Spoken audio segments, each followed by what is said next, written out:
जामिल साहब, कुछ पाकिस्तान की जो डोमेस्टिक पॉलिटिक्स है इसकी भी बात कर लेते हैं। ईद आखिरी लम्हात में तकरीबन बड़ी ईद ख़त्म हो गई है और ईद के बाद अपोजिशन खासी अपनी आप कह लें कि आस्तीनें ऊपर चढ़ा के तैयार थी, लेकिन होगा क्या समझ नहीं आ रही। JUIF नाराज़ है, शहबाज शरीफ साहब का बिलावल साहब से आज भी रब्ता हुआ है। ये सिर्फ ऑप्टिक्स को सेटिस्फाई किया जा रहा है या कुछ कोई कंस्ट्रक्टिव किस्म की मूवमेंट आएगी?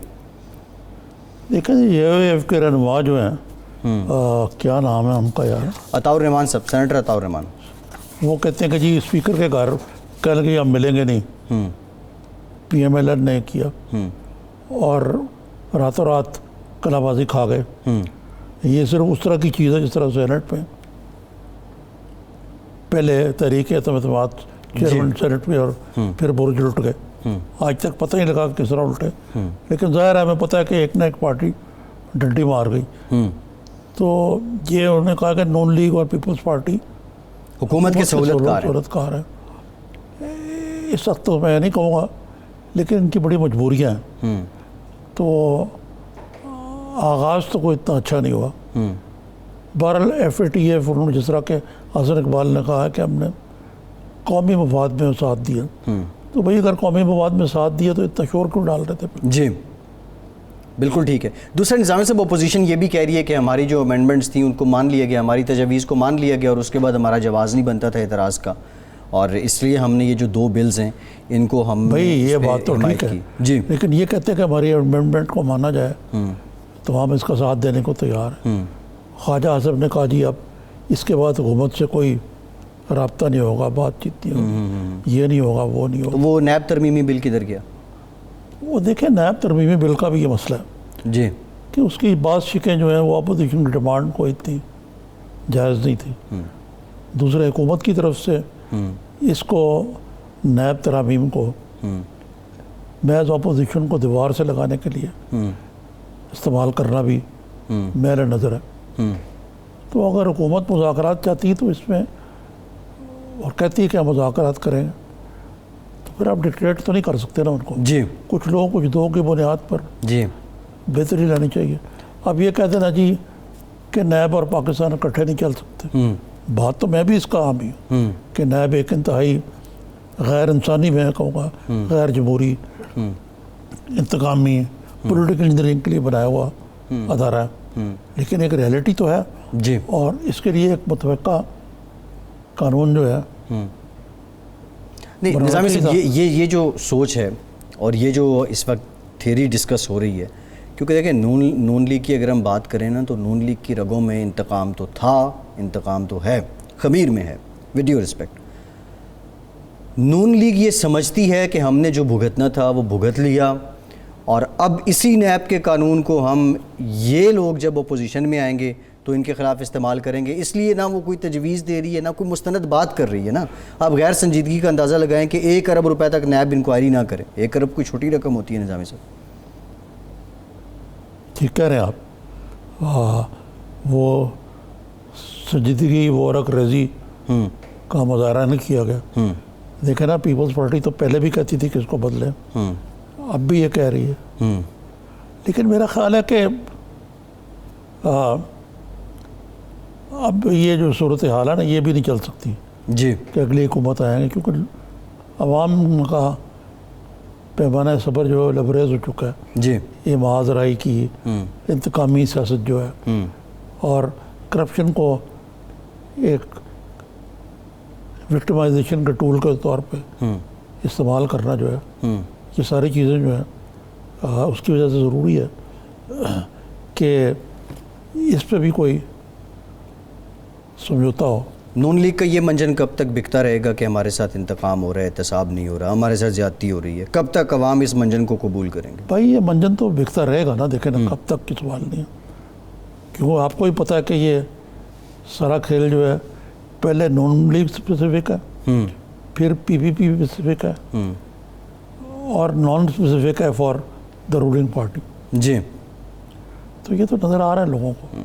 नेक्स्ट कार्ड, और फिर जो टाइमिंग होती है, अब ये APC का दौर है जी, तो आज कई अब बासी कड़ी में वाला ना कि साग डार को सुलेमान शहबाज को, जी जी जी, इमरान साहब जो उनके दामाद दामाद हैं। और हुसैन शरीफ को गालिबा जी जी जी, इनको एक्स्ट्राडाइट किया जाए, जब पता है आपको कि ये होना नहीं है, ऐसे हमारा उनसे कोई एक्स्ट्राडिशन ट्रीटी नहीं है और कत्ल के मुलजमों के अलावा कोई वापस भी नहीं वो भी उन्होंने मेहरबानी नहीं कर देते। वो निज़ामी साहब, और उनको पता है कि देखें ना, इतनी जो बात है ना, इस शोर में डालने का फ़ायदा हो गया कि उनकी यहाँ पे आते ही उनकी प्रोसिक्यूशन होगी।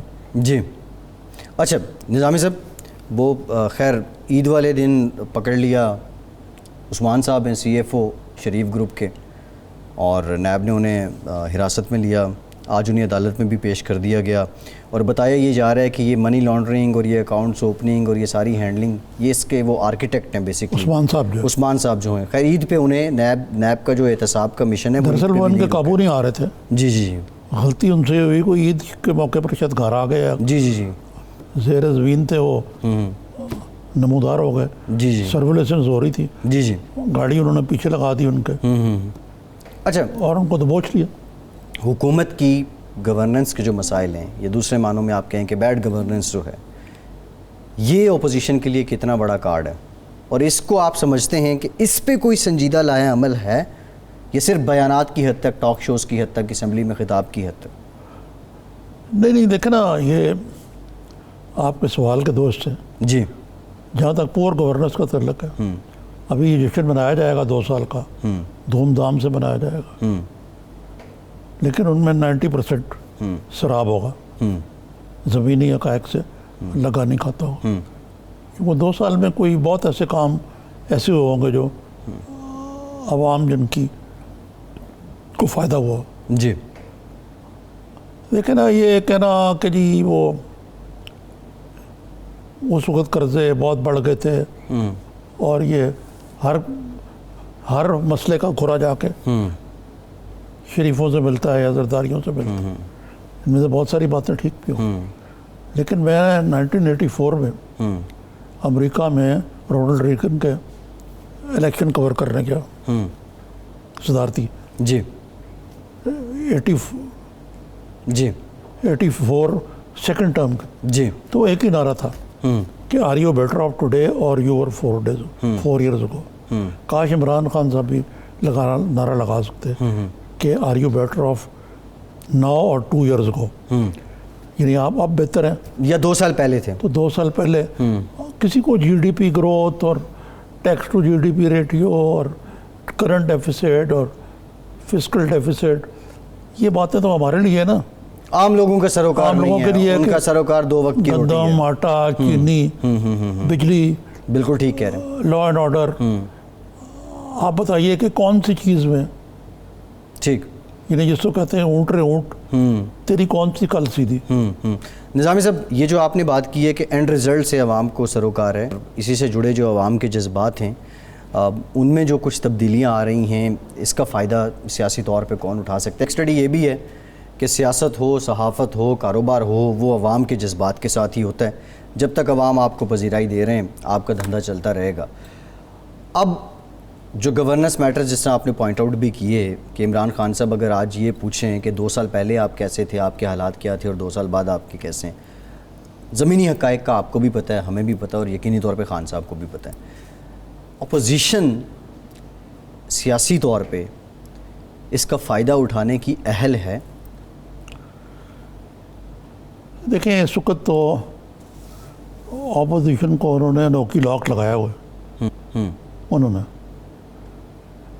दोनों नायब में फंसे हुए हैं, और भी बड़े मामलात हैं, इसीलिए सेनेट के अंदर माइनॉरिटीज़ मेजॉरिटीज़ में, फिर जी मेजॉरिटीज़ माइनॉरिटीज़ में तब्दील हो जाती हैं, यानी वहाँ हर मौके पे जी ऑपोजिशन की मेजॉरिटी जो है वो माइनॉरिटी में तब्दील हो जाती है। जी, तो इससे आप अंदाज़ा कर सकते हैं कि ऑपोजिशन की अभी मसलतें हैं, लेकिन टेक्निकली स्पीकिंग तेल छिड़का हुआ आग लगाने की देर है, हालात कोई अच्छे नहीं है, लेकिन बाज़ औक़ात हालात इतने ख़राब हों जी, तो लोगों को ये भी एहसास होता है कि भाई अगर ये हुकूमत भी चली गई तो फिर आएगा कौन?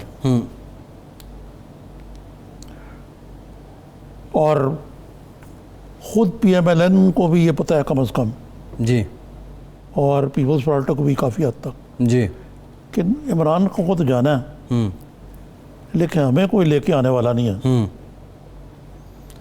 इमरान खान तो जिन्होंने ये नया एक्सपेरिमेंट किया पाकिस्तान में, जी खुद पीपल्स पार्टी की और PMLN की ज़िद के तौर पे है ना। जी अगर ये कुछ ना कुछ परफॉर्म कर जाते तो पाकिस्तान के लिए बहुत बेहतर होता।